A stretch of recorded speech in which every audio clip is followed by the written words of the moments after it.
Good morning. We got a great day ahead of us. Some nice sunny weather. I spent the night in a nice farmer's camping field. Big empty field. Wonderful camping here in England. And I'm in Yorkshire Dales National Park. So I'm going to try and find a little hike to do. The weather looks like it's moving in and doesn't look good for the next few days. So I may try and find a place to spend the night inside. Right now, hopefully I can find some fuel and something to eat. Nothing is open when I left. And I'm almost out of water even.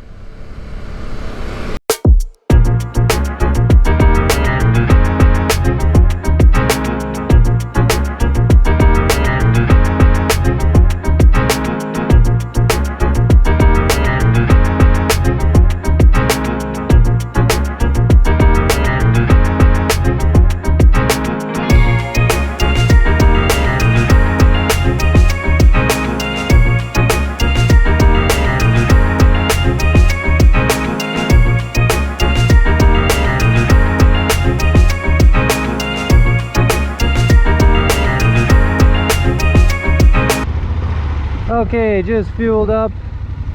It's 8 kilometers to a trail. This area, Yorkshire Dales, is famous for all its caves. So let's go do some spelunking.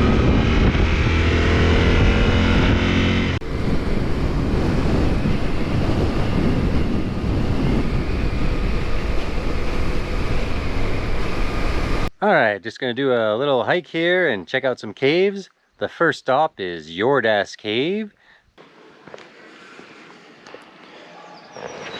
There it is. The gaping mouth into the abyss. I hear screaming children down there. Sadly, they're probably not being eaten by demons. In we go, sadly. My useless light will barely see anything. But you might just hear my screams. I am now deep in the bowels of the cave. You can hear the water rushing. If only you could see, it's about 100-foot waterfall. Behind me is a waterfall, probably about 100 feet, plunging into the depths, deep into the earth's core. With my very weak light, I could stumble on the edge and fall into the abyss and be gone forever. It's a thunderous roar. It's trying to pull me in. I'm resisting with every ounce of my strength. I'm terrified, but I must see where it goes. I barely escaped the draw of the massive waterfall. Oh. Had my lights failed me, I would have been trapped down there forever. Pitch black. Literally, you cannot see anything. You'd be lost. Which way do I go? The thunderous roar of the waterfall would distract you, and you would plunge down into the abyss. Luckily, with my superior strength, I was able to hold on with one hand and pull myself up from the edge and make it back out into the light. I have to follow these children. Perhaps the demon will get them in the next cave.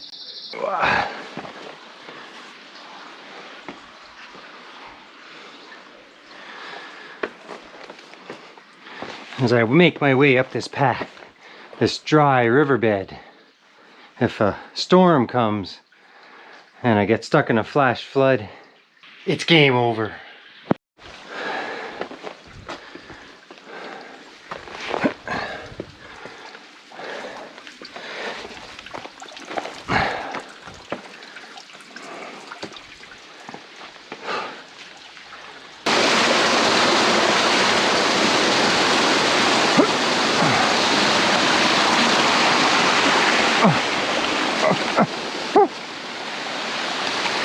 Turns out this is not a path to be attempted by small children.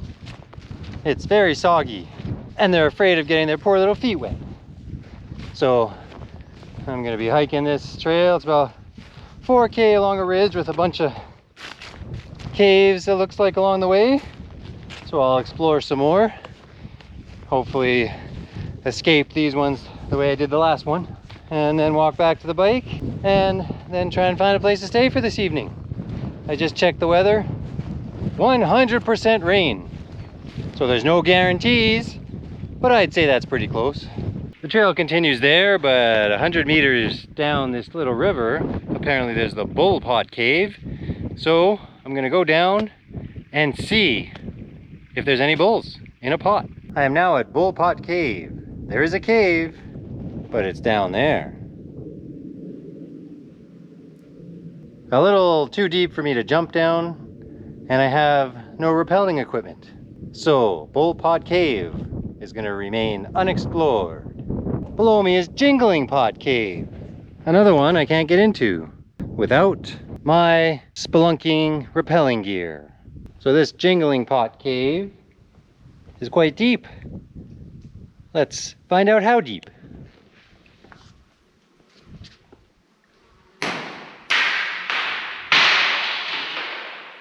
That's quite a ways down.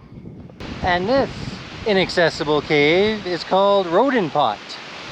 There seems to be a lot of pots for caves, not to be mistaken with I'm a Little Teapot.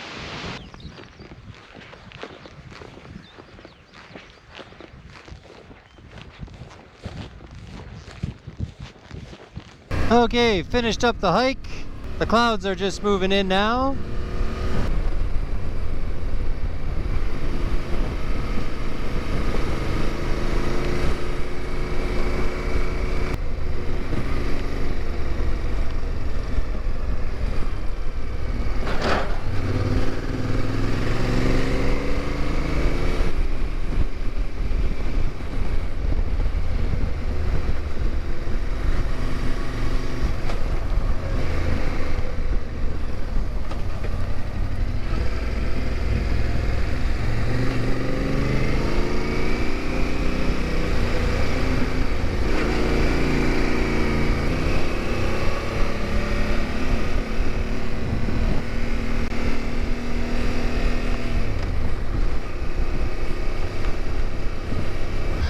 Alright, it's almost impossible to find a place to stay for cheap. I gotta say, I'm not a fan of not being able to just throw my tent up anywhere, or when I need to find a place, having it pretty cheap. I can't stand paying $100 for a room. I've got a place for 55 pounds. Which is pretty close to $100. And that's a cheap shady room. Well, let's find out what I got for $100. Good morning. Turns out my 55-pound room was pretty decent. Big comfortable bed, little desk, and a view of the mountains and some of the slums. The rainy weather was greatly exaggerated. It looks like it sprinkled a little bit, but it's now sunny, so I'm going to probably try and camp tonight. I'm going to start working my way towards the Yorkshire moors. Right now I'm just going to finish packing up, and then we'll hit the road. I could have easily gotten away with camping last night. We'll see how it looks for later and tonight. There's a good chance I hopefully can find a spot to pitch the tent.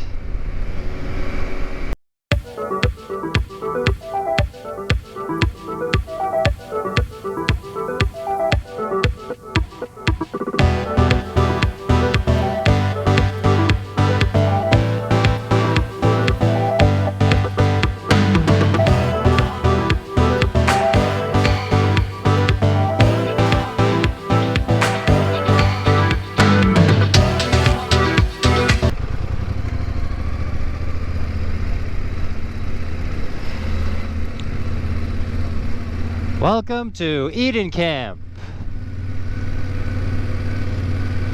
an actual World War II camp of some sort. Let's find out. So Eden Camp is an actual World War II prisoner of war camp. And now they've turned it into a museum with interactive displays. And apparently a swing set. I don't think the prisoners had that. So the camp was originally constructed in 1942 and started with 250 Italian prisoners. And it was open until 1948.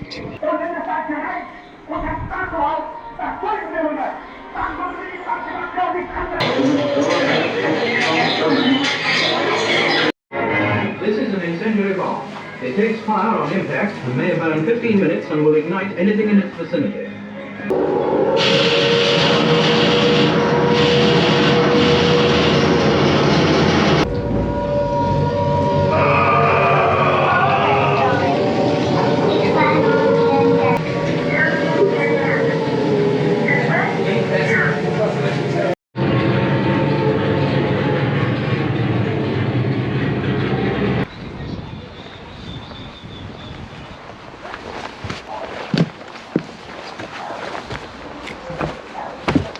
Little World War II prisoner camp exercise.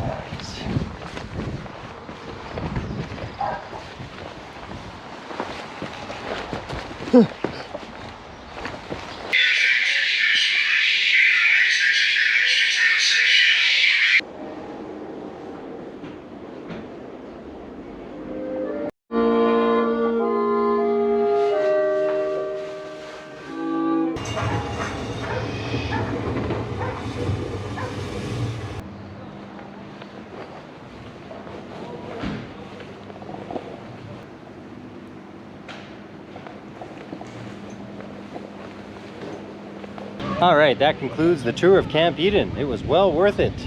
Very interactive displays, lots of information provided. Not just about World War II, but some of the other conflicts as well. So I would say, yeah, definitely worth a visit to come check it out. Okay, goodbye to Camp Eden. And let's head to the East Coast beaches.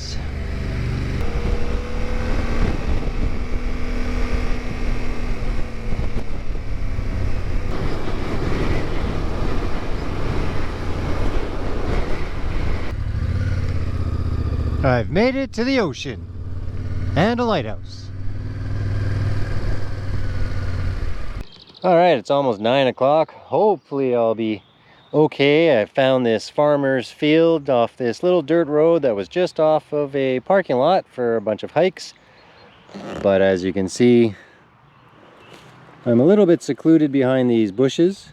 And so since I'll be up early and gone, I should be okay for the night. All right, guys, we'll see you tomorrow. So, Bullpod Peak below me is